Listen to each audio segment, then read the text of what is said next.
In fact, every time you go and buy a ticket to see a Star Wars movie in theaters, you get a special limited edition Lego figure. Is it bad that would work on me? I'm a genius. Pay me. You really are. Pay me for my ideas.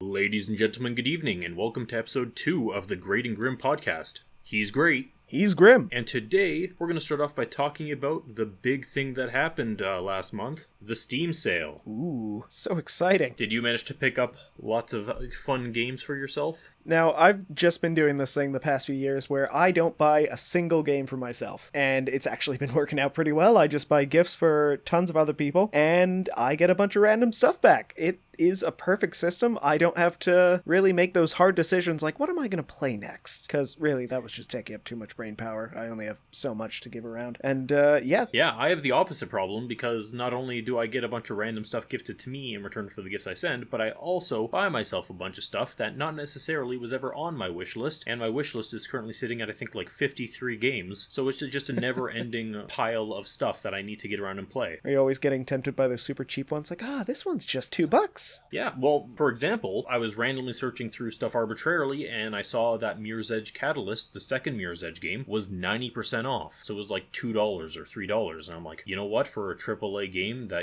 sounds kind of interesting, I'll pay that. Now, I did go and check to see if the first Mirror's Edge was also super on sale, and it was not. It was only like 75% off, or like $7. So I was like, nope, just playing the second one now. So there you go. Is there a reason for that? Is the second one terrible and I just never heard about it? To be honest, I don't know. I don't really follow anything in regards to the Mirror Edge series. All I know is that supposedly the second one is a bit more open world, where I guess the first one was more linear. I don't know if that's true. But yeah, so I picked that up, and I picked up a bunch of other, like $1 or $2 games that I thought were interesting, which include, obviously, I'll transition into this Titanfall 2.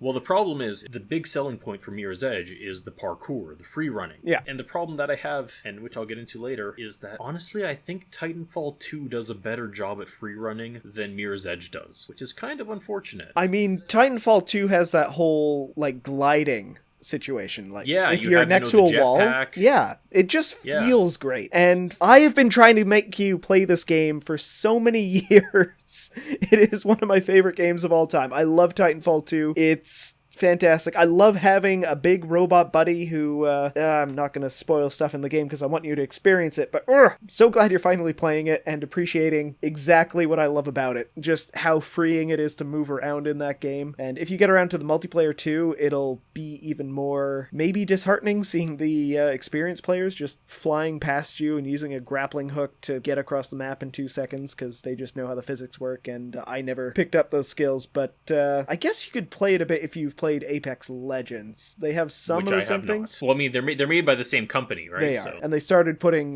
pilots or characters from the Titanfall universe into Apex, and that's a whole thing. But beyond the first month that game came out, I've not played it. So it's been years. Yeah, I don't think I'll go into the multiplayer. I feel like it's one of those things where if you're not getting in right as the game is, popular, the only ones who are left are the old guard, and they'll just stomp you into the ground and make you feel terrible and be like, why am I playing this? Yeah. I don't want to put in those 20 or 50 hours required just to get, acceptable at the game, to not just immediately get destroyed right off the bat. Yeah, I mean, even when I was playing in that first month, I'd be like, I've played a couple games in the past couple days, and so I still feel like I have a bit of practice under my belt, and then I play against someone who's played somehow 14 days worth of the game, and it's only been out 30 days, and they, of course, destroy everyone else. And you just kind of stop wanting to play a game when you're up against people like that. And when it's a map of 100 people, you're going to end up dealing with those super ultra badasses. I mean, personally, I'm a bigger fan of having, the 100 people battles, because that way I feel like even though there's less pressure on me to be good, it doesn't matter if I'm, letting the team down by being terrible, because I have such a minor influence on the tide of battle. Like when Halo 2 first came out, all I ever played was big team battle, because I didn't have to perform at peak performance in order to help my team win, or even just, individually individual slayer or what have you. With Big Team Battle, I could just go do stupid stuff if I wanted to, like, hey guys, I'm gonna put you on top of my Banshee and we'll try to fly over to where the flag is to steal it, and then it fails miserably, we all die, but it doesn't matter because, again, it's a big team battle. Yeah, and of course we did play PlayerUnknown Battlegrounds back in the day, and we did have one game where we won by firing one bullet between the two of us.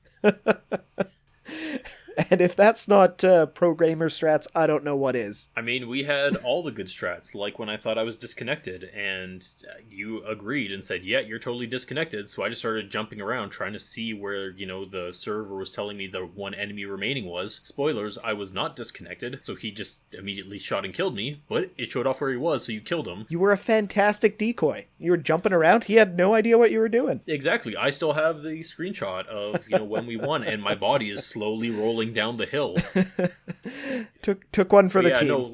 But to go back, Mirror's Edge, it doesn't feel fluid. Maybe I don't have the upgrades required currently in order to make that seamless. I pretty much just got the grappling hook, so maybe that'll make it better. The other problem is it gives you something it calls runner vision. So when you need to go from objective A to B, it's pretty much like a marker, but when you press the button for runner vision, it'll light up, certain obstacles in red. So you can be like, here's something you can use to jump off and propel, or, wall run and all this. And I'm like, that's really cool. The problem is that I wish it was on all the time, because otherwise you're pretty much just looking at glare white everywhere you look. And so the aesthetic, which is supposed to be it's obviously chosen on purpose, really pristine, clean, sterile aesthetic for this corporate, dystopia or whatever. But at the same time, I'm I have a lot of trouble picking out which obstacles I'm supposed to be interacting with because everything is white. Mm-hmm. But yeah, so that was my experience with Mirror's Edge. Hopefully one day I finish it. I'll have to see, because I'm not gonna lie, I am sucked into Titanfall 2 a lot more currently.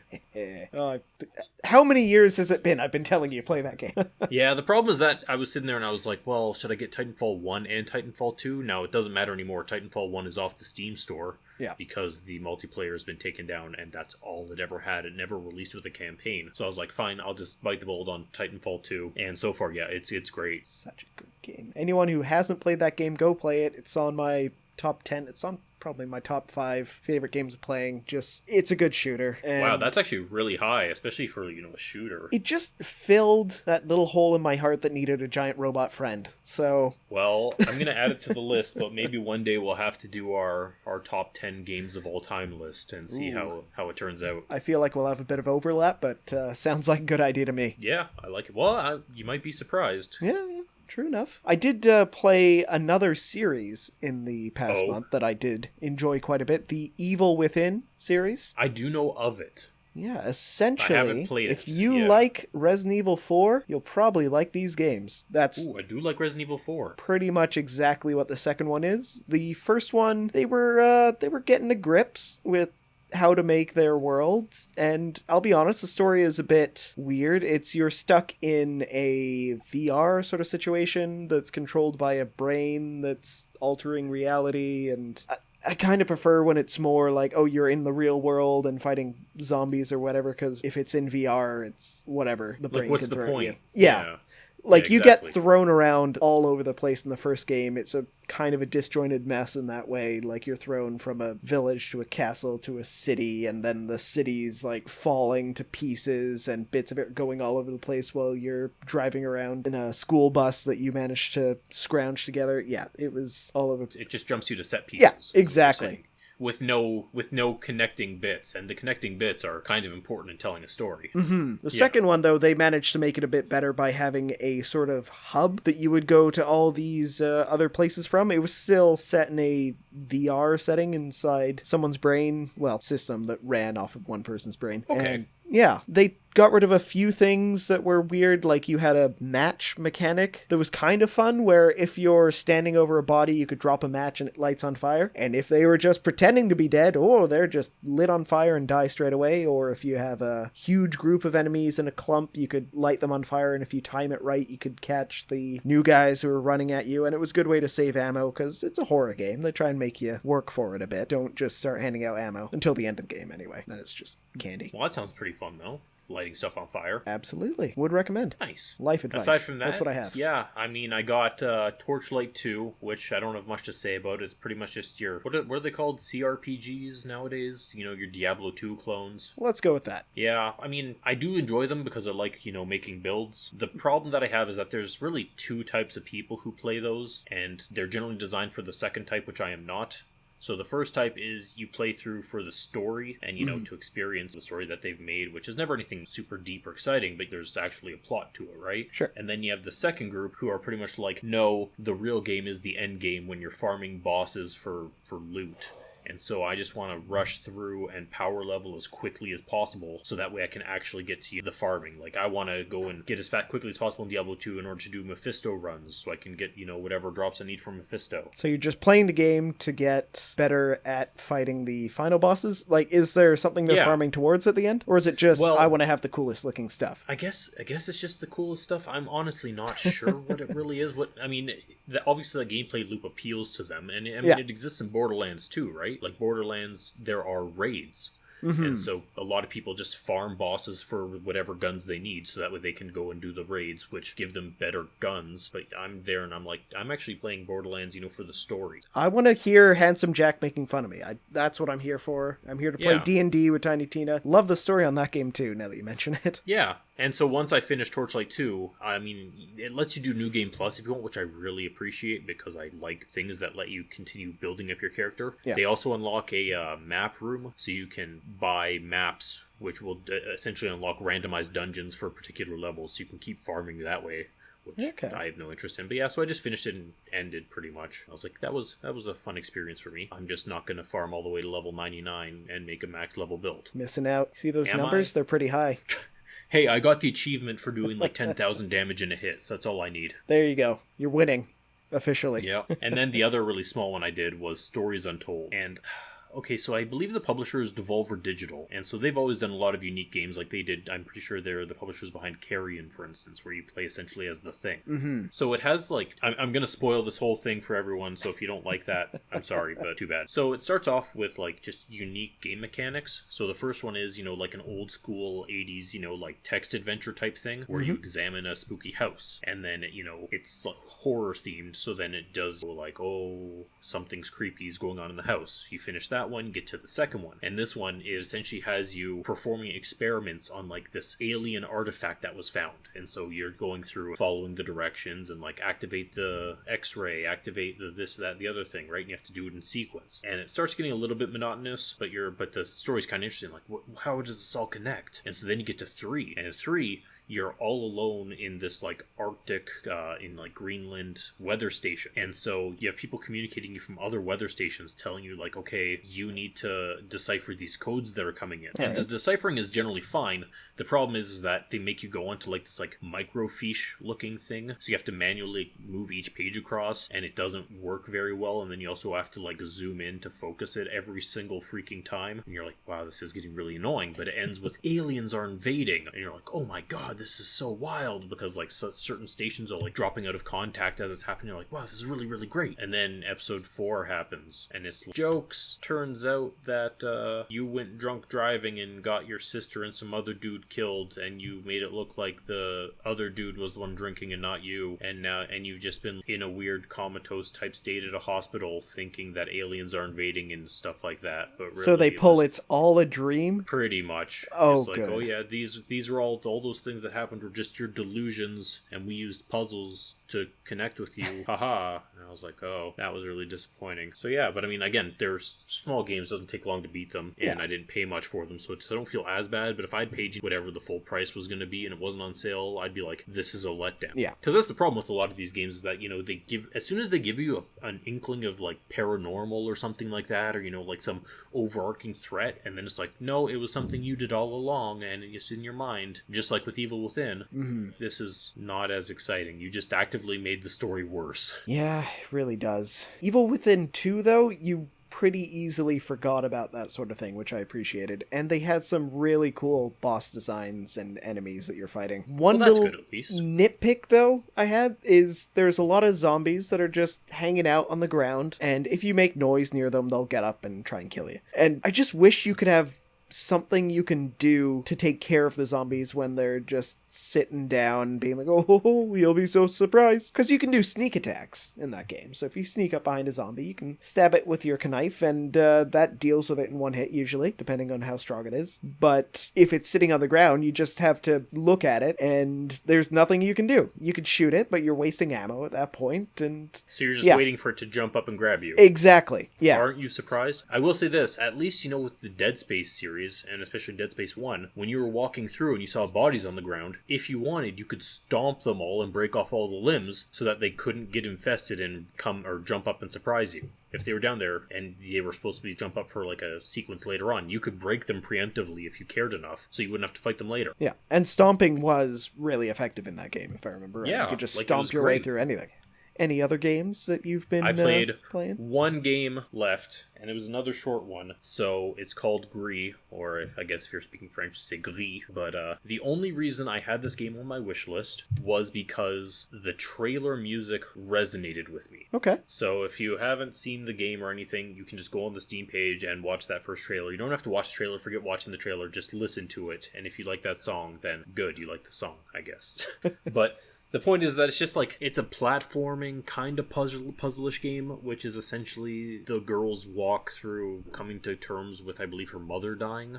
So it has these overwhelmingly positive reviews about this whole thing, and I'm just going to come out and say it was meh. Maybe if that's a story that speaks to you, then you'll enjoy it a lot more. Did not speak to me. I was just like, okay, it's a thing that happens. There's one segment where you have to like run away from an eel, and they don't explain a lot of stuff very well, so I was just like spamming spacebar because it gives you a little boost, and pretty much giving myself carpal tunnel. Turns out you only have to press that right before the eel lunges at you. Now, you don't die regardless, but like I was just like spamming it 24/7. It's like, you don't have to, you're an idiot. Also, if you look at the controls, it tells you there's like 3 controls in the whole game. And so it gives you them, except at the end of the game, it also gives you the sing button. But that sing button does not show up in the controls. Maybe once you unlock it, it shows up in controls, but prior to that, it does not. But you can still press the button to try to sing, but it doesn't work. I only bring this up because in like chapter 3 or something, if you try to sing at one of your mother's monuments, you get an achievement. And when I was looking through them later, I was like, how do I could sing then? And so I had to go back there and try, and like, you fail.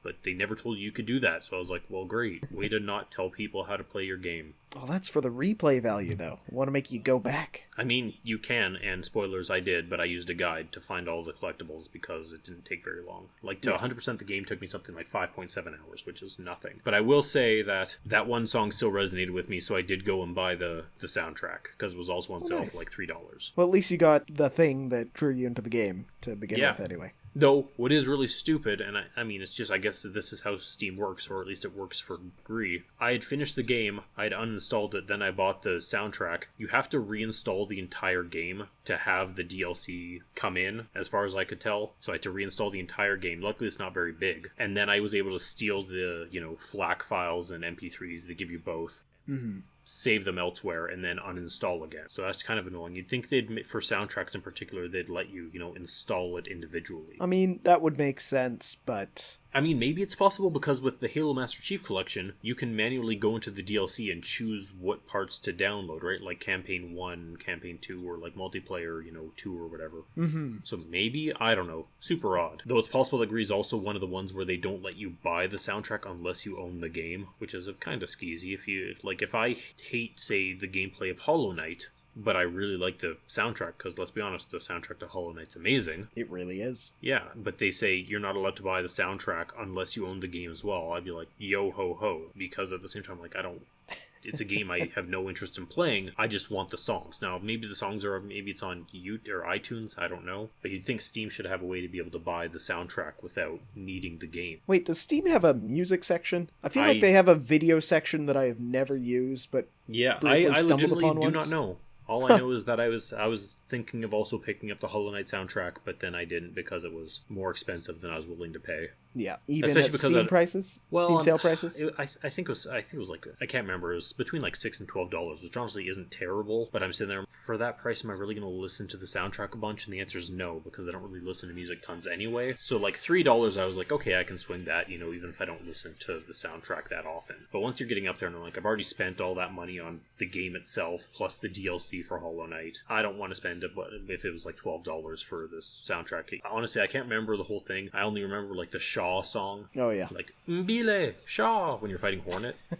Like it's an amazing song, and so that's the one I really want. Again, maybe it's on iTunes. I don't use iTunes, I don't know. But at least with iTunes you can choose which songs on which album you want, right? Whereas Steam's like, no, you buy the full album or nothing. We're back in the physical media days. But yeah, what have you been up to? Been watching anything interesting? Well, I would definitely recommend, like anyone else who's seen it recently, Arcane. Really good show. New show on Netflix based off of League of Legends. I was going to say, that's all I know about it. All I know is that it's based on League of Legends. Oh, and that they announced a season 2. That's because it's so good and everyone loved it. And yeah, I went into this as someone who has never played the game in my life. I saw the music video for Jinx back in the day when that came out, I guess. But yeah, me too. That was a good music video. It's really catchy. I still have that song on my phone. And it was a fun little Easter egg. It's playing in the background at one point in the show, too. I'm pretty sure it's still on my YouTube favorites list. As it should be. Really good song. Yeah. Good character drama. Really good fight scenes. Very cool world that I just had never explored before. And I don't know how much you can really explore in the MOBA, because that's really just you do one thing. Okay, yeah. Someone who plays League would probably take offense to that. I'm sure you do a bunch of roles, but you have one goal. You're trying to get from one side of the map to the other and fight the other things in the meantime. Yeah, well, you have to bring down the towers, don't you? Do you have to? Yes, I think. I don't know. All I remember is that people got upset with Dawn of War 3 MOBA style. In Dawn of War 3, you had to take down every gun emplacement and barrier before you could go into the bases. Yeah. Because I made that mistake. I took my whole army and I was like, I'll just bypass all that crap and go straight into the base. And every building was immune. So I don't know if that's stolen from League or if they did that independently. I think Dota's the first one. Defense of the Ancients was the first, but even then I played the first Dota a bit when I was in uni. Yeah. Not very much, though, but I don't know if you actually had to destroy every tower along the way to the base. You might have. I played a bit of Smite at one point, too, same thing, and that was why I stopped playing MOBAs, because I could see myself playing it way too much. Because to get decent at the game, you need to put a ton of hours into it, and I've heard a bunch of stories about people who try to get into League these days, and the fan base was always known for being toxic. And is it worse now? I'm sure it is. Yeah.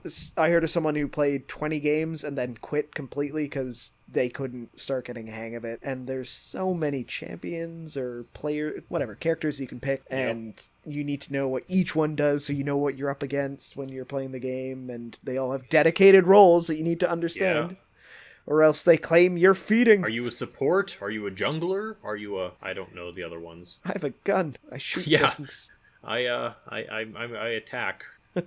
and then I know in Dota that you had essentially builds that you could go through because you had to go to the merchants to buy whatever equipment to then upgrade, and you had dedicated paths you could go down. Yeah. And does League do that as well, or is it you don't have to worry about that? I'm gonna say yes, it does. I have absolutely no idea. I'm just saying that. Oh, well, so what you're saying is that the point is that you don't need to know anything at all about League in order to enjoy Arcane. That is the point I am making, in a very roundabout way, apparently. Yeah, well, if it's good. Yeah, I mean, I guess I could go into details, but it would be a lot more fun just not knowing anything about it, I feel. To just experience it on your own? Exactly. You don't need spoilers. Okay. Just trust me. Well, that's fair, I guess. How about you? Have you been watching anything? I mean, I have watched, in the past week, one movie, and that was Shang-Chi. Okay. And I don't know. It was fine. I guess I'm just a negative Nancy. After, I haven't seen Spider-Man, because that's, the one I really want to see, and everyone is, singing praises about, because the week that I wanted to go see it, it was all sold out. And then they started, shutting down with more restrictions, because of course they did. So I still haven't seen it. But, after Endgame, my desire to watch Marvel stuff kind of, tapered off. I was like, you know what? Endgame, that was a good end. That 10 years of build-up, I'm content. So I never saw Black Widow. I never watched the TV shows. And I was just like, okay, that's fine. So I was just kind of, sitting around, and I was like, I have nothing to watch. I don't know what to watch. So I put on Shang-Chi. And again, it was fine. There were no jokes that made me laugh or anything. Have the mandatory, you need X amount of jokes per minute, even if they're lighthearted, haha, or I slightly exhaled out of my nose. None of that hit for me. I was just like, this is meh. The worst part is that I have no problem with Marvel movies being, just disposable action fun, right? It's something that I don't mind putting on in the background and then just kind of ignoring it because I've seen it all before. Now, I have nothing against, subtitles or anything like that, but I disliked the fact that Shang-Chi had so much, Mandarin or Cantonese or whatever it is they were speaking. I don't know the difference with subtitles. I understand why it's in there because it's very, Chinese folklore centric, with the dragons and all that. The problem is that how I consume Marvel media now, which is literally on like the second monitor while I'm playing a game on the other, even if it's like a mindless game. I hated the fact that I then had to, swivel my face over every time I started hearing a different language to read the subtitles that were appearing underneath. Now, that's a valid complaint, but that is a real first world problem. Of course it is, but I'm saying, but for where Marvel movies sit in, my repertoire of how I want to watch them, having the subtitles in there is just something I'm like, no, I'm sorry, Marvel, but you're not, the focus of what I'm doing while I'm watching these movies nowadays. Because, like, if you put on, like, Pan's Labyrinth or something, like, that whole movie is in Spanish. But I'm like, if I'm watching Pan's Labyrinth, that is a movie that I'm there to experience in all of its splendor, so I will stare at the screen 24/7 to read all the subtitle. But, like, for these movies that are just supposed to be disposable fun, I guess that's the good way to put it, I don't want to have to focus over there if I don't want to. And I get that. Yeah, but I mean, I did feel like with Shang-Chi as well, it was just... It epitomized a Marvel movie. It was all the sort of tropes that you'd usually see. Like you said, everyone's quipping and all that sort of thing. It wasn't bad, I felt, but it was a Marvel movie. Yeah, exactly. Like, that's all you can really say about it. It's a Marvel movie. Yeah. So maybe if I'm in another mood to play an MMO or something, I might put on Black Widow, because I haven't seen Black Widow either, but I'm willing to bet Black Widow is going to give me the exact same impression that Shang-Chi did, which was meh.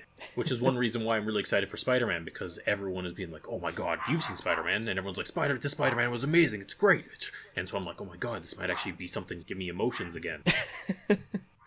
So does it? It gives you emotions, I'll tell you that. Spider-Man is probably my favorite superhero. So okay. I'm going to see every Spider-Man movie. I'm excited for the next Into the Spider-Verse. I did like the original Into the Spider-Verse. That was good. It's a really solid movie, too. But with this one, it was... Some of the critics said it was for the fans, and that was their complaint. And I think if that's what they're complaining about, there's some plot hole stuff, some people doing silly things, but... It was a lot of fun. The characters were really well acted. There were some good resolutions to some character arcs that you didn't get to see in other movies and things like that. It was so good. I loved it. Yeah, I loved it so much. I guess with our society nowadays, you never know where the line's gonna fall over, right? Because, like, Star Wars, for instance, everyone hated the new direction they went with The Last Jedi. It all became Pan, and then Rise of the Skywalker, which I've only ever seen the first, half hour of before I turned it off because I didn't enjoy it. Everyone just, lambasted it, and this is terrible and crap. And then you have, this one, where it's like, oh yeah, we loved all this rehashing nostalgia stuff, right? Like, oh, that was great. So you never know where people are going to fall on that. Yeah. I mean, I did see, this would have been a month or so ago, Ghostbusters Afterlife. And that, I would say, or what people are saying is also that it's, this is also for the fans. Now, I heard that one was nostalgia bait. How do you feel about that description? My brain, or my mind, is not as good as it used to be, I guess. So, I had forgotten a lot of Ghostbusters 1 and 2. I probably hadn't watched those movies in over a decade. So when I was in the theaters watching this, I loved it. I was like, this is amazing, this is great. And then I needed another, which in this case was Red Letter Media, talking about it, and they were like, they just rehashed the entire plot of, the original. I was like, oh, right? Because then my mind started working again. I was like, oh yeah, they literally used the exact same bad guy. They literally used the exact same dogs. And that So you're saying when you were brain dead, you loved the movie. But when you started thinking about it... not even that. Just the fact that I couldn't remember exactly, what that was. And my brain wasn't making, those connections of, oh yeah, this is literally plagiarized from the original, right? Oh, okay. Because I noticed, they brought in the mini Stay Puft people and all that. And I was like, oh yeah, haha, I recognize that. That's a fun thing. But then you find out that the entire, overarching plot is just rehashed from previous, I was like, that really killed my enjoyment of it. I would have been fine with, this nostalgia stuff, but if they actually had like a new bad guy, a new problem to solve paranormally, I would have enjoyed that a lot more, I feel. So while I was really high up on it initially, once that was pointed out to me, I was like, oh, you know what, you're actually completely right. And I'm sure if I, had gone back and watched Ghostbusters 1 or Ghostbusters 2 or whatever, after I'd watched it, I would have recognized that, and it would have killed my enjoyment regardless. I just hadn't gone back and watched them. Yeah. So yes, that was a bit disappointing, because what they had there was actually really good. Whoever they have as the actress for the little girl, I thought she did a really good job. The guy from Stranger Things, I'm kind of ambivalent towards him. I mean, it's an 80s-ish movie. They're gonna try and shove him in there. Well, because, he was in the It series. He was in Ghostbusters and Stranger Things and all that. But, so it was fine. I don't know how I feel about, spoilers, bringing back Harold Ramis as a ghost, because they do, like, this half attempt thing. So, like, do you remember in, I think it was Rogue One, when they did Grand Moff Tarkin, and they brought him back and did CGI, and they gave him the voice and everything, and it was kind of Uncanny Valley, but everyone's kind of like, okay, that's kind of nice that he's there. Yeah. I think they were trying to go for that, but they didn't want to go all in, so they have CGI ghost Harold Ramis, but he never speaks. He never says a single word, so they constantly are cutting back to ghost Harold Ramis and have him do, like, a slight smile, or, like, a bit of a look. And then it goes back to everyone else, like, it'll pan back to everyone else, reacting like, oh, I'm so glad to see you, and is trying to do, like, that, oh, here's a loving tribute, but I'm like, you already kind of did this gross thing of putting him CGI Harold Ramis in. If you're gonna do that, then you might as well go all the way and give him, like a little bit of a farewell voice line, right? Like, be good, or something like that, right? Or, I love you to his daughter or something. But they don't, so it's really double awkward, because it's kind of like Uncanny Valley CGI plus no voice. Oh, okay. Maybe. Well, it's just for the nostalgia, right? Like, just remember this guy? Yeah, well, like, remember Star Wars? They had Ghost Obi-Wan and Ghost Anakin with Yoda, and they didn't say anything. They just kind of stared on, gave the bro nod. True.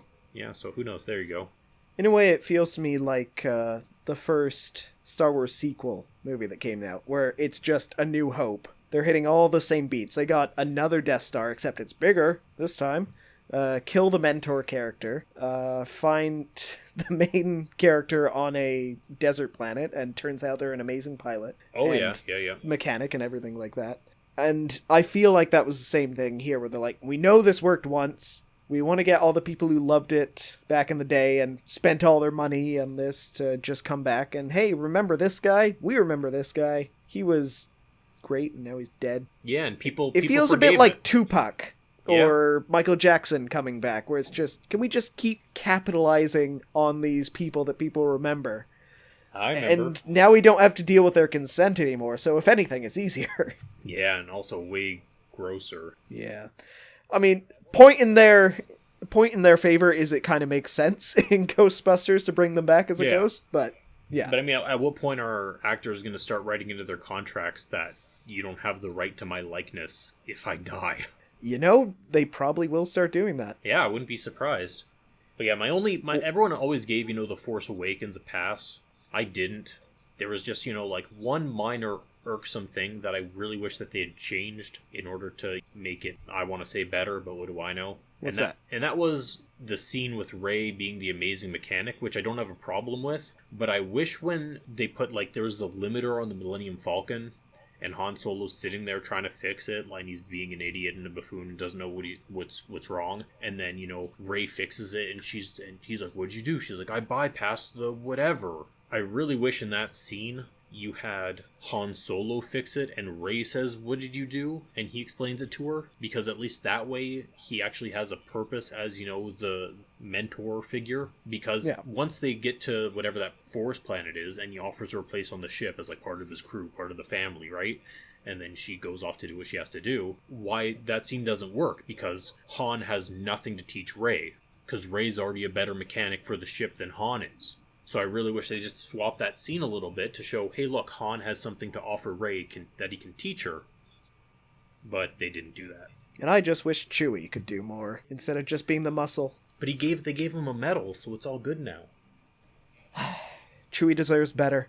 Better than he lost his best friend. Yeah, he deserves way better than a medal. I don't know, Chewie man. was the other pilot flying that thing. He was fixing it. Like, he should have known what to do. Yeah, that's true. true. Why don't people rely on Chewie more? Well, just speciesist? Racist? Which one would count in that situation? Probably speciest. Speciest? Xenophobic? That's probably a better one. There you go. Yeah. Good. They're biased, and I don't like it. I think that fuzzball needs more respect. Yeah. Yeah. He deserves his own special. Maybe, a holiday around him.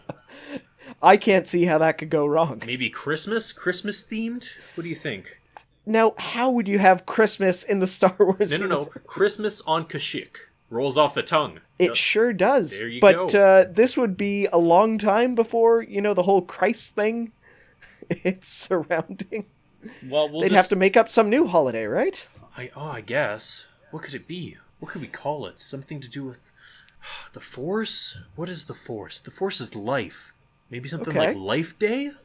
I think that'll work, yeah. And you know what else? They need a grandfather. A grandfather figure. But he's old, surly, and just watches porn all day? Yeah, that's exactly what we need. That's super appropriate for kids. Teach them what to avoid early.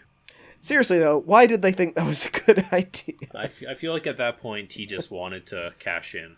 Which I can't blame him for that, but... Fair. If I had, Star Wars, I'd be cashing in too. Yeah, but he definitely has in a lot of ways already. I would diversify it all into Lego. I mean, Lego alone is making him so much money. Exactly, so just more Lego all the time. In fact, every time you go and buy a ticket to see a Star Wars movie in theaters, you get a special limited edition Lego figure. Is it bad that would work on me? I'm a genius. Pay me. You really are. Pay me for my ideas. I mean, they did it with Yu-Gi-Oh cards back in the day. They did it with Pokemon cards. Yeah, and Pokemon cards. There you go. Star Wars Lego, because the Star Wars card game just died.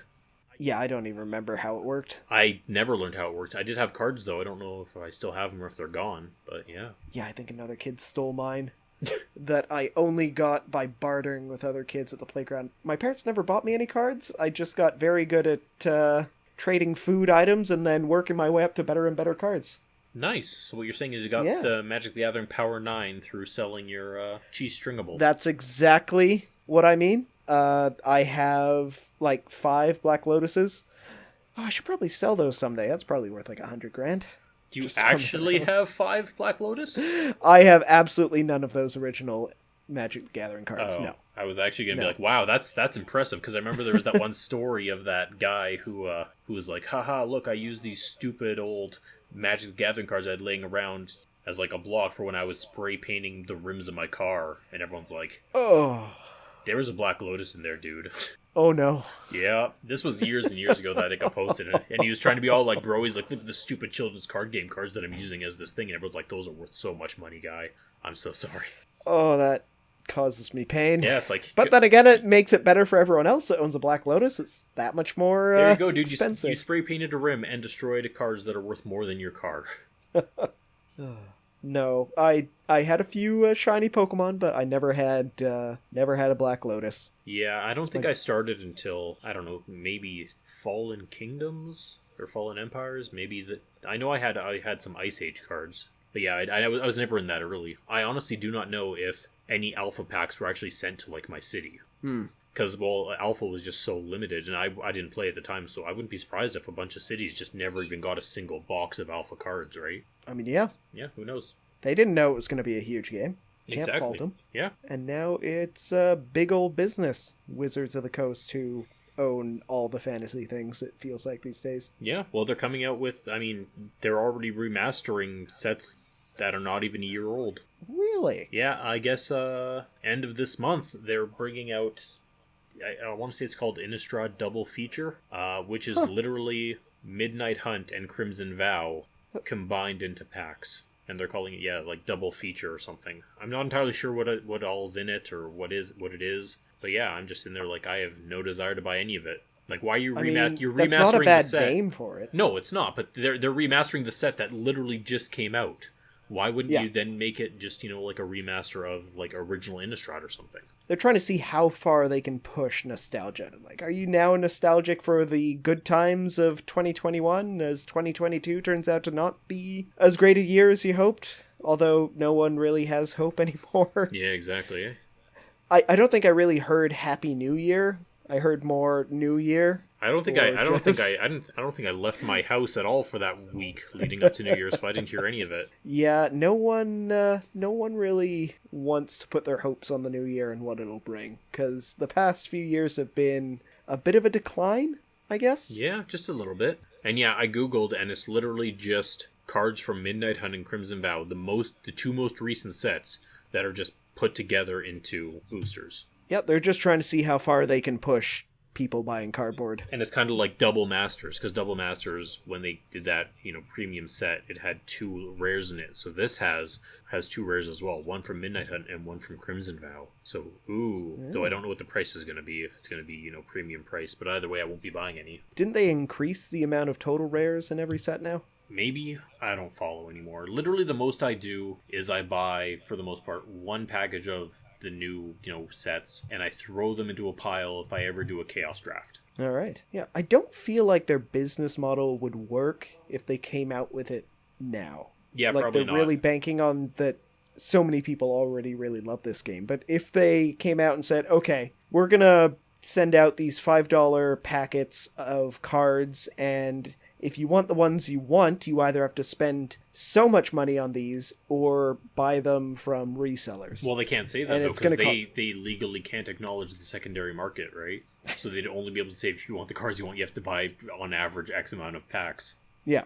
Yeah, I don't think it... Well, I mean, I say that, but supposedly Flesh and Blood is the new card game that everyone's getting on up about. I've never heard of it. I've heard of Flesh and or Blood, but I've never heard of this new game. Yeah, I've heard of it. I have no interest in playing it. I mean, honestly, 1 card game is enough, and even then I'm not super keen. 1 card game is too much. Yeah, honestly, especially when you compare it to what you can really use that money towards nowadays. You get way more hours of enjoyment on average from, games or books or something. Yeah, for that $5 you could spend on 1 pack, you could buy like 2 okay games on Steam on sale. Yeah, I mean, you could buy a AAA game. You could have bought Mirror's Edge Catalyst for, $3. Absolutely could have. Exactly. And that's Canadian dollars. Exactly. So think of what real money could buy. I know. You could buy like 17 copies of that game.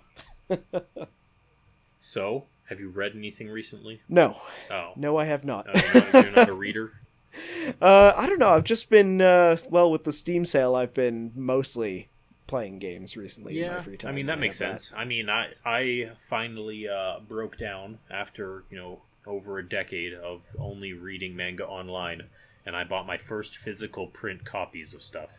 Ooh, what'd you get? I got Spy X Family. It might just be called Spy Family. I'm not sure what the X, if you're supposed to pronounce that or not. Like Hunter x Hunter?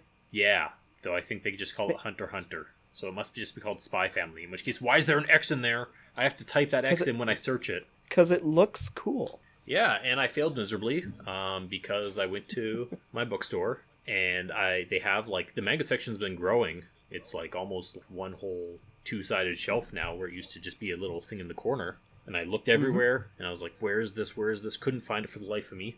Go to their computer system, type it in. It's like, we have 30 copies of the volumes. And I was like, what? Where? And then it's like, teen manga. What the F is teen manga? I see teen manga, and it's right there, like, on the shelf for manga. Like, I reincarnated as a slime is there. That's supposed to be like a teen manga, I guess. Ignoring the fact that he kills and consumes like 20,000 people at one point. But, that's not the point. So anyway, I wandered to the teen section. So, you know how the shelves are, like, double-sided, obviously, so books on one side, books on the other. And then on the 2 other smaller sides, they just have, like 3 small protrusions where they'll put, like, popular stuff. Sure. That is, I guess, what they consider teen manga. So it only had 2 manga in that entire section, which was Spy Family and My Hero Academia. So I went there and I was like, well, why don't you just take these 2 and put them with the other manga, because that's where everyone's going to go to check for them first. And of course, I was talking in my head, and also no one was around me, so even if I spoke out loud, no one would have cared about what I said. But regardless, I managed to pick them up, and I grabbed volumes like 2 to 6, because 7's not out yet. They didn't have 1. Fine. I checked their system.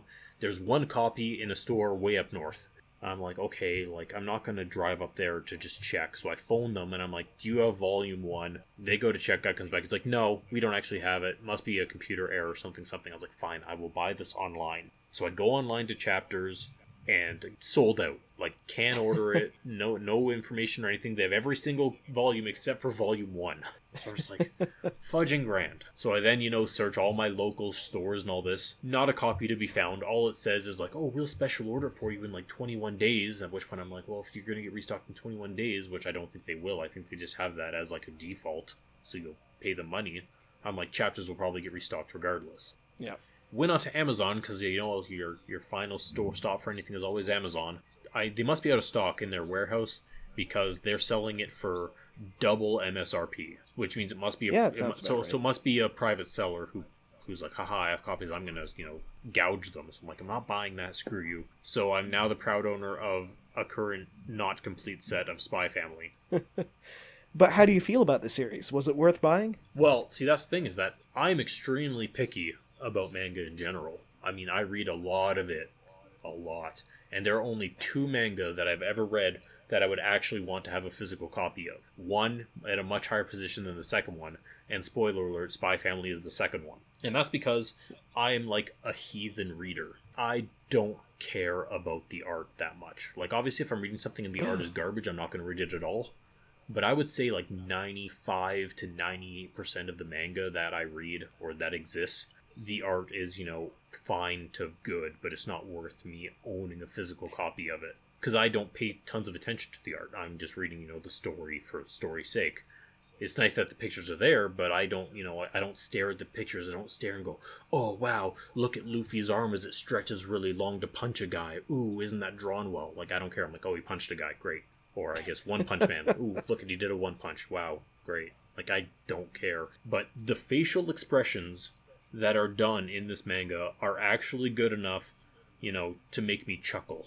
And so that's, I guess, the bar for if I actually want to own it in physical form or not. Because, breathing out some air through your nose. Yeah. That's what we need to get because, to. like, the facial expressions that Anya, who is the child who's, like, psychic, if you aren't aware of this, it's pretty much takes place in, like, I would say, like, Cold War era, kind of like East-West Berlin, though they're 2 separate countries. And it's just like a spy thing where the father's a spy who has to, for his mission, get close to this other guy who happens to be a father, and the best way to get to him is through his son who goes to this school. So the father spy has to get himself a wife and a kid to enroll the kid into the school to get close to his target's son to then, get close to that guy. And then it turns out that the wife that he ends up getting is a hitman, or I guess hitwoman, hit person, some sort of killer who wants to hide the fact that she's a killer and thinks that the best way to do that is by being part of a family and being married. And then the child they end up adopting is psychic and can read minds, and she's all on board because it's interesting and lots of fun. So yeah, and so you just the things they get up to, and especially the facial expressions, that the way the facial expressions are drawn are deemed good enough for me to actually go out and buy them in physical form. Yeah.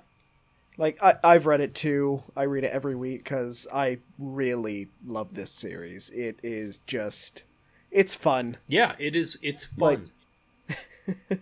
I mean, not to be that guy, but I mean, I don't read comics. I've owned 1 comic in my entire life that I won through scoring high enough on a math test. But yeah, so I've never really, read comics, but when you look, or if you've, been immersed at all into manga, there's so much different stuff that exists in that realm, and just such a breadth of everything that you can possibly, want to read is there.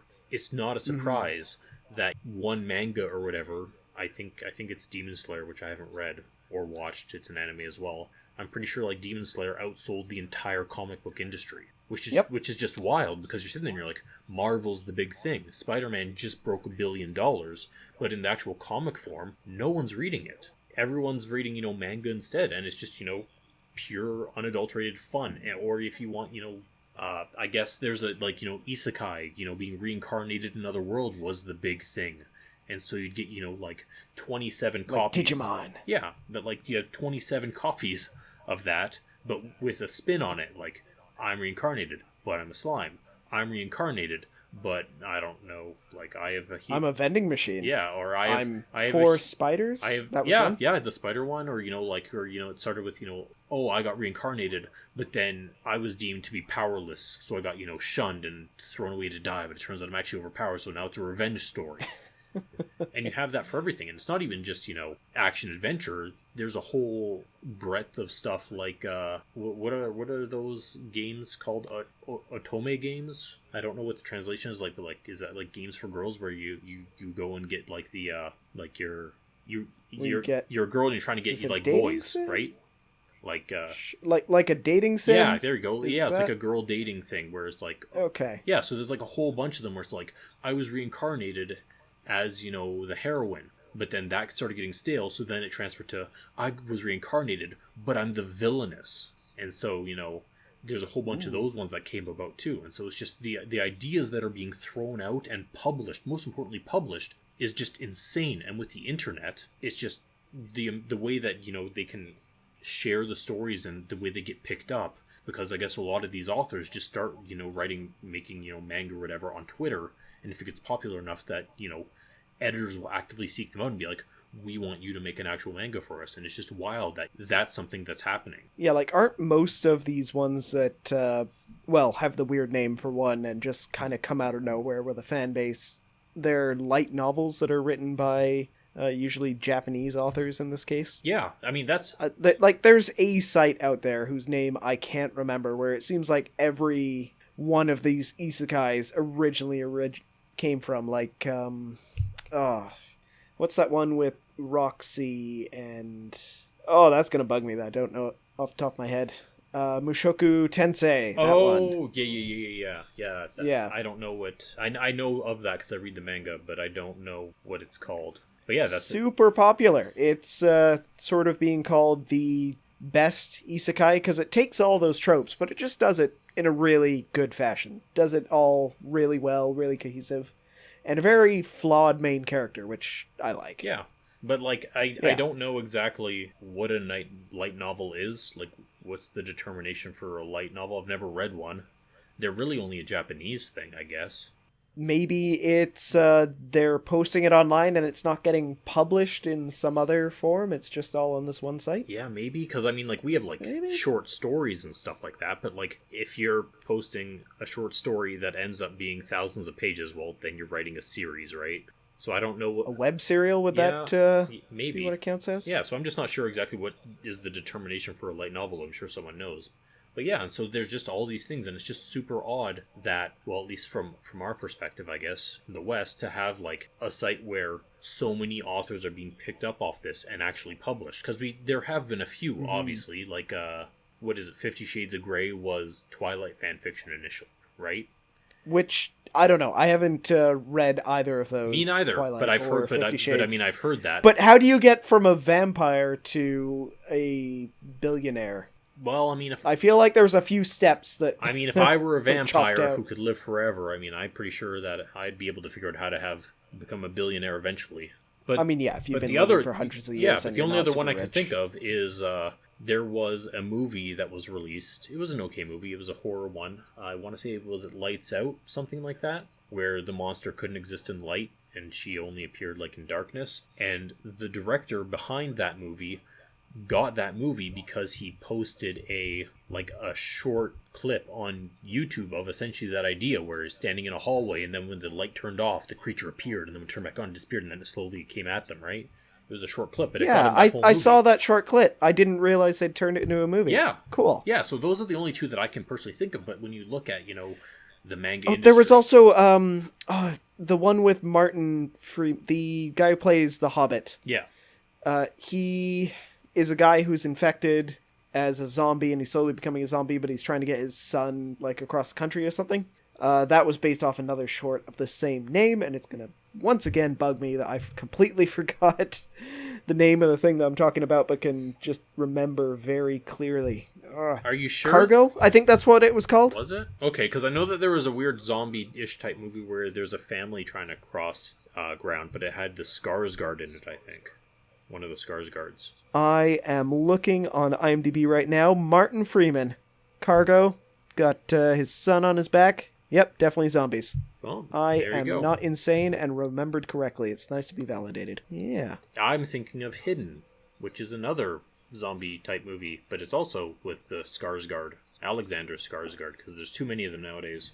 So is this the Skarsgård that plays the evil clown, or are there more Skarsgårds that I don't know about? I think it's... Or is his name not even Skarsgård? Yeah, no, this is a different Skarsgård. It's not the one who played it. Because there's Scandinavians can't keep track. Yeah, you're thinking of Stellan Skarsgård. Yeah, no, wait, no.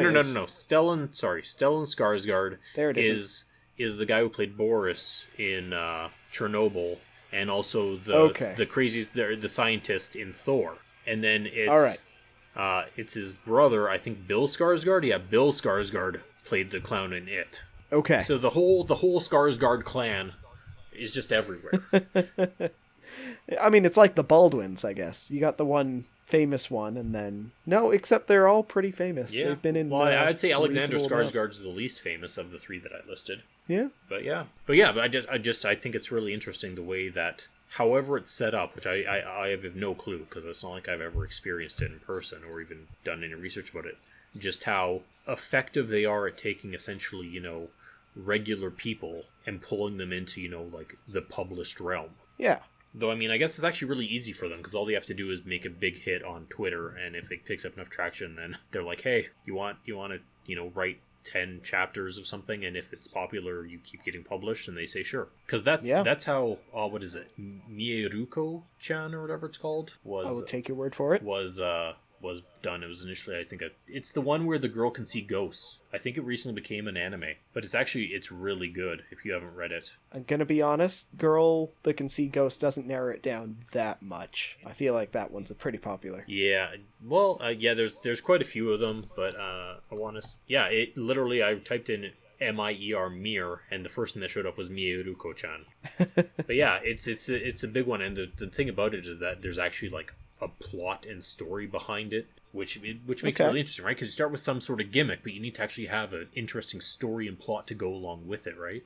I mean, that's like Spy X Family. Exactly. You got the gimmick straight up. You got a wacky cast, a spy, a hit person. You got your psychic, and more than that, it's just a lovable story. It's also so cute. It is. Well. It really is. And it's adorable. And you sit there, and there's also just, it is also, violent in a lot of ways. Yeah. Because I can't remember if there's like tons. I don't think there's tons of blood. There's no gore, but I think there is blood in it, because people get shot and stabbed. But yeah, it's a good series. It's so good. I would recommend it to you, and you can also buy it in physical form if you so desire. Except for Volume 1, because it doesn't exist anywhere. Yeah. If I ever find it, that's going to you first. Wow, thanks. I think there's 5 copies in your city. I checked. Except spoiler alert, every store showed 1 copy, which makes me think that it's another one of those glitches in the system where they just say there's one. Yeah, I'm not going to trust it. Yeah. Yep. Maybe I'll find it in one of my many small secondhand bookstores. You know what? I should go check one of my used bookstores, because I have the one downtown because it's farther away. I haven't checked, and they do have a manga section. Oh, that's cool. Yeah, so I should go check that out. Thanks for the idea, pal. No problem, bro. So, apart from Spy X Family and Mieruko, anything else you've been reading? Not particularly. Nothing that really popped out at me. What about you? I read Oyasumi Punpun. I've never heard of this. That's good. How do you feel about reading something that makes you depressed, but in a good way? Like, you feel like you work to get to that point, but man, these are some bad emotions it's making you feel. How do you feel about media that gets you to that stage? I mean, I feel like I have to be in sort of a Schindler's List, maybe. Let's say like that. Yeah, feels kind of bad. Feels like, what is it? My corazon? Corazon? Is that heart in Japanese? Sure. I'm going to say it is. I mean, it might be. I don't know better. But, yeah, this one, we were talking about gimmicks. Fun little gimmick is the main character is drawn like a caricature of a bird. Okay. But everyone else is drawn very professionally. Like, really fantastic art. The main character is a squiggle. Huh. And it's so serious and depressing and goes in really weird directions. What's like it about? It's about this guy, Punpun, and growing up and learning how to, become an adult, deal with relationships, getting a job, and learning to deal with depression. There's a cult at one point. He talks to God every now and again. He has, murder happens. This is so weird. Yeah. Because isn't the translation like "Good Night Punpun" then, or whatever? Sure is. Yeah. So does that make you think it has a happy ending? No. Maybe it does, honestly, maybe it doesn't. Honestly, the first thing I thought of was that it was going to be like a happy bedtime story about like trying to get Punpun to bed every night. And you may have thought that when you started, and you're like, what is this weird bird character? But no, it goes places straight away, and honestly, it's probably one of my favorite manga I've ever read. Oh, that's high praise. It's up there. So you're saying we need to do another episode of Top 10 Manga of all time then? All just manga, yeah. So all those will be the filler episodes. We don't know what to talk about. Yeah, exactly. But would definitely recommend that if you're like, you know what? If I want to cry myself to sleep at night. Yeah, maybe I feel like feeling terrible for a bit. Yeah, that's fair. But in a good way. Just push my body's emotions through the paces a bit. A little bit of exercise for the tear ducts. Nice. Let's say that's healthy. Well, I mean, hey, that's the whole reason I bought, the Gris soundtrack, is for that one trailer song. Makes you feel sad. Yeah. I mean, the name of the game is Gray. That sounds depressing from the start. Yeah. Well, I mean, I could have said this a long time ago, but like as you progress through the chapters, if you do like the specific stuff at the monuments of your mother or whatever, it's essentially the achievements are like the 7 stages of grief, right? So it's like depression, acceptance, sad, I don't know the 7 stages, denial, other stuff. There we go. Maybe I need to read Oyasumi Punpun to learn the 7 stages. There you go. There. I don't know if you'll learn any clinical stages from that one, but you'll be in for a ride. My heart will absorb it. There you go. Yeah.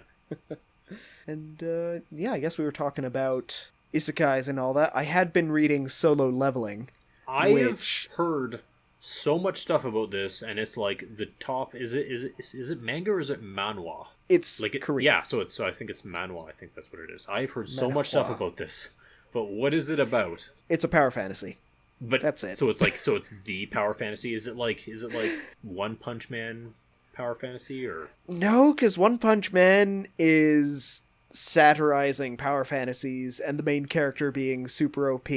That's true, because One Punch Man's one goal in life is to like lose, to have a fight that actually tests his strength. Yeah, and he's just bored with everything else because it's no challenge. But this one is the opposite. It's just playing it straight. Yeah, pretty much. Is it good though? It's got fantastic art. The story is, to me, it's tropey. I'm sure to people who haven't read as many manga and things like that may not think so, but it's in a world where dungeons appear every now and again, and you have to go into them and beat all the creatures and the boss monster, or else they just start shooting out a ton of monsters and they kill all the people around the area if you don't do it quick enough. And a certain percentage of people in the world have become hunters, and by becoming hunters, they gain abilities, and they could have like magic or just be really strong and good with a sword, stuff like that. And in these dungeons, they could find like magic weapons and armor and things like that. But whenever someone becomes a hunter, they're just set at that level that they start at. There's no progression or getting stronger, really. Like maybe you could learn to use your abilities better, but your power level is constant. You are a Saiyan who hasn't learned to grow yet, essentially. Weird. And then this main character was a hunter, but a really low-level one with, like, not very high stats and anything. And he goes into a dungeon with a bunch of people, and then the dungeon sort of activates in a weird way, and it kills all his companions. But as a result of that, he gets the ability to gain XP. Oh.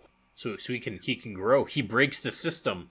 Exactly. So, yeah, it's just a progression of him getting much stronger. I think at the beginning, actually, he had a limitation where every day he had to run 10 kilometers, do 100 push-ups, sit-ups. But I think that was just forgotten along the way. Okay, because I was going to be like, isn't that literally One Punch Man? That is literally how you become Saitama, yeah. Yeah. Maybe that was like a temporary thing to get his physical stats to a certain thing, but I think it was just swept under the rug because they didn't want to deal with it, and everyone pointed out it's exactly like One Punch Man. Yeah. To be fair, like, that's always tough, right? Because you have like the people, like the new people who come into, games or movies or manga or what have you, and obviously they're going to go to, the popular ones, the ones that everyone enjoys, right? And then you have the established people who come in and be like, oh, that's what you enjoy? Like, that's so overdone and, like, blah.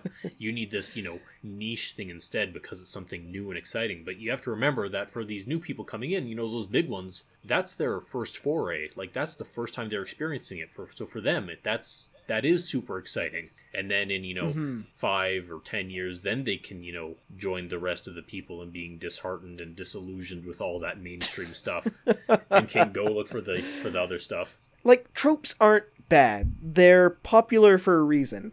Like, one thing I've noticed with a bunch of movies is I can guess if this evil scientist is going to be German.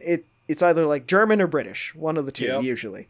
Unless you got your Doc Browns, but exceptions make the rule. But like I said, it is tropey, but it does it really well. Like, it's a good power fantasy. I've read a bunch of isekais, and they're usually the same thing. Oh no, I got hit by a truck, and I was not a very popular guy in my previous world, but oh hey, I have a skill that can give me all the skills and upgrade all of my stats, and ho hey, I have a bunch of beautiful women surrounding me.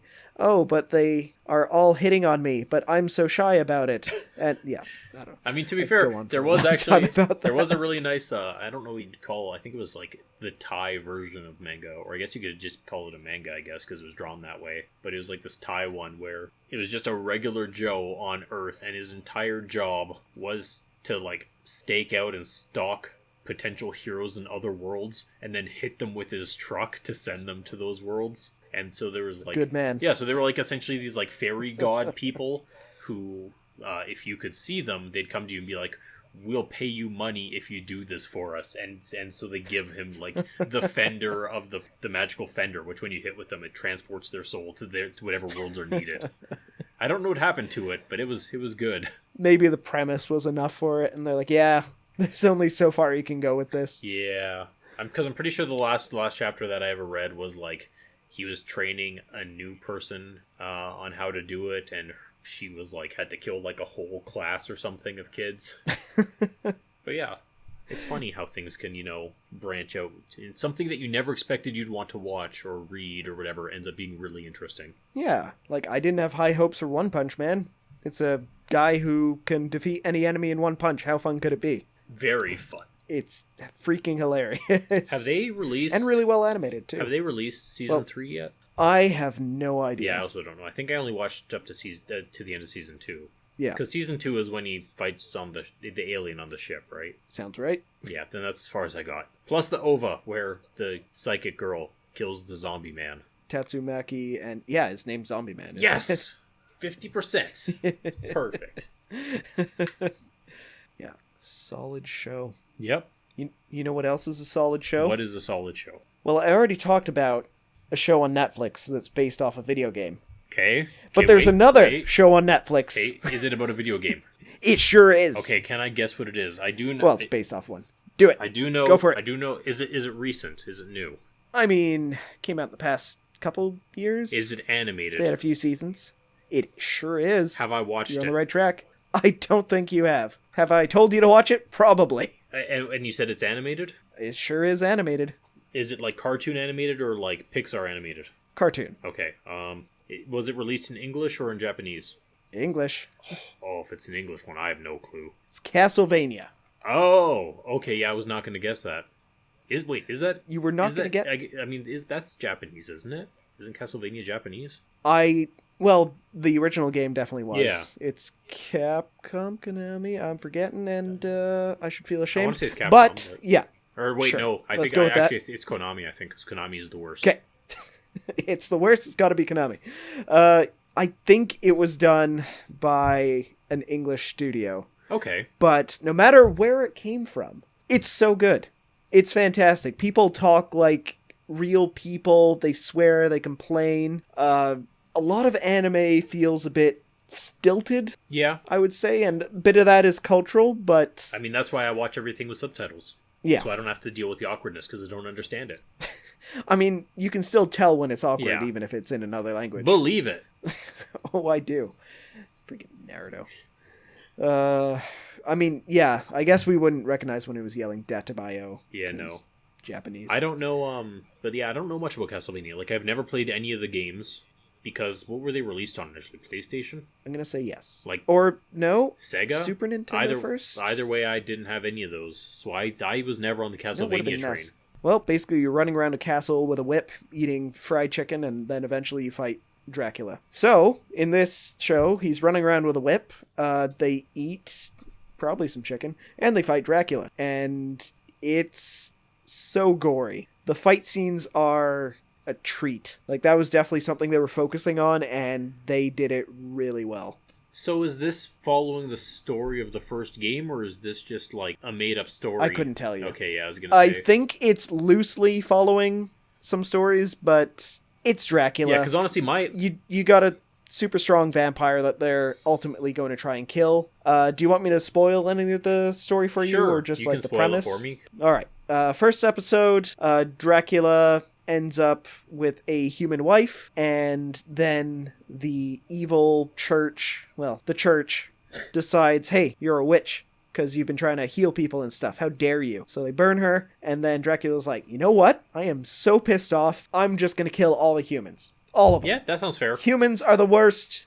Everyone's going to die. All right, you guys have 1 year to prepare, and then I'm unleashing hell on Earth, and everyone's gonna die. And then they do nothing for a year. He unleashes hell, demons go all over the place, kill tons of people, and our dear Belmont, main character, is going around just being a drunk, but eventually accepts the call to adventure and starts saving the world, along with some fun companions. Oh, well, that sounds nice of him. Yeah.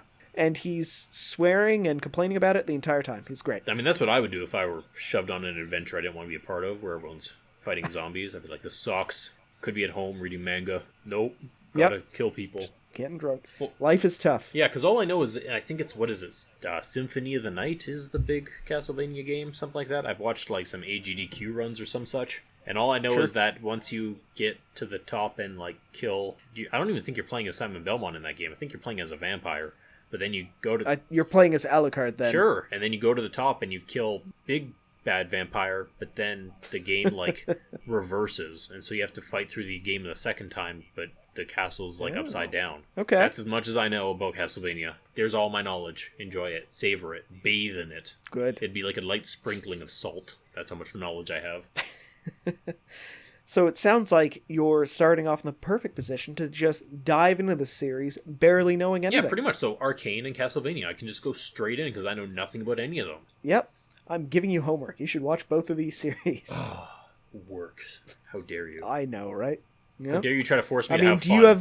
Do you have anything you would recommend for me to check out that you've seen or read recently? I mean, I don't think so, because I'm pretty sure I've already recommended, the first Law trilogy to you. That's true. Yeah, and I've been terrible with my reading. I've not been reading Joe anything. Because I'm on his second standalone book right now, which is The Heroes. But I haven't gotten super far with it. But all I can say is that I really enjoy his reading, because again, it feels like real people for the most part. Because like spoilers for the literal first chapter of the book, you just have a guy who like walks up to a group of other people and goes like, "Hey dudes, what's going on?" And they look and they're like, "Hey, I know you, because we're both Northmen, or Northmen, not Norsemen." Well, they're essentially the same thing in this. But regardless, they show up and he's like, "But we're fighting on opposite sides of this war." And it's like, well, if you came here by yourself, that probably means that we're surrounded, right? And the dude's like, "Yep." And it's like, well, did you kill our pickets? And he's like, "Nope." And out they come. And it's like, so, I'd really appreciate it if you just, left and gave us this hill. We want this position. So can you just give it to us and you can just go on your merry way back to town? And they say, yeah. And they're just like, sure. Thanks for not killing us. See ya. And they walk down the hill. I was like, yeah, that's nice. Because it's always, when you read these books, and there's a bunch of, gore and fighting. It's always just, blood and gore and guts, and never just, hey, can we talk this out, please? And so it's nice. Yeah. It's nice just, having people act as people and try to talk it out with words. Because when you're watching a movie and, they go out to parlay, it's going to come to blows regardless. But here it doesn't, and it's nice. It's refreshing. People acting reasonable. I know, of course, to be fair. You wouldn't think it's too hard to find, but... Yeah, it's actually quite rare. Well, I mean, because a lot of the times it's like, it's rare for... I mean, I guess it's less rare now, but back in the day, it was always, black and white. Like, could you imagine Aragorn going out to parlay with, the Mouth of Sauron and them coming to an agreement? Like, hey, no, I sure here, can't. Mouth of Sauron, I'll give you the ring if you leave us alone for 2,000 years. Sure, that sounds great and swell. Goodbye. Like, no compromise. Like, there's something to be said for how fun it is to have pure black and white sometimes, and Tolkien's a pretty good example of that. I guess you got a bit of gray area. Sometimes the dwarves go mad with lust for gold and stuff like that, but for the most part, it's orcs are evil, and that's just how it is. Yeah. And kings are definitely the best way to organize a society, and we should just accept that. And we should never let stewards eat tomatoes. Yeah. Yeah, just turn everyone off tomatoes. Yeah, exactly. Forever. Also, living like a hobbit is just the best way to go. But then you don't get enough adventure, so you gotta get out of your little hole every now and again. I mean, or I could just stay in my hole forever. You could. Eat cheese, and what else did he have? It's mostly cheese. That's the diet of a hobbit. Is it actually? In in your mind. I was gonna be like, I don't know. No. I'm honestly trying to remember, the Hobbit, when they're having their feast. What they're eating. Yeah, they have that giant pumpkin. Makes a big part of the story. I don't know. But yeah, they do. They take all his wheels of cheese. Yeah. And sing. And that's what I remember, because that was obviously a terrible thing to happen to him. Yeah, and, they do sing the song about breaking plates while they break no plates. Mm-hmm. Because that's what... dwarves are silly like that. I was going to say, because that's what Bilbo Baggins hates. But yeah, I think we successfully did a show. I think we talked. I don't know about successfully did a show, but we definitely talked for an hour and a half. Yeah. Oh, God. Yeah, I know, right? Time flies when you're talking about all the things you hate. Like Bilbo Baggins. Freaking dick. Martin Freeman, yet again. Yeah. Love that guy. He's pretty good, I will say. Yeah. I guess it is time to sign it off. Yeah, thanks for watching. If you did actually watch, please like, share, and subscribe. Or something, I guess they say. That is what they say. Yeah. Or, put a little thing in the comments. Let us know if there's anything you'd like us to talk about. Oh, yeah, that is true, because if you say it, I'm more likely to actually watch it than if Great over here says it. Yeah. Yeah, we don't like him. He's the worst. I hate that guy. But if you like me, then you should be like, Grim should read and watch and play this. And I'll be like, yeah, you random commenter, I like you, I'll do that. I can tell you for sure that right now I read all of the comments. Yep, me too. 100% accuracy on that one. All right, that's us signing off. He's been great. He's been Grim.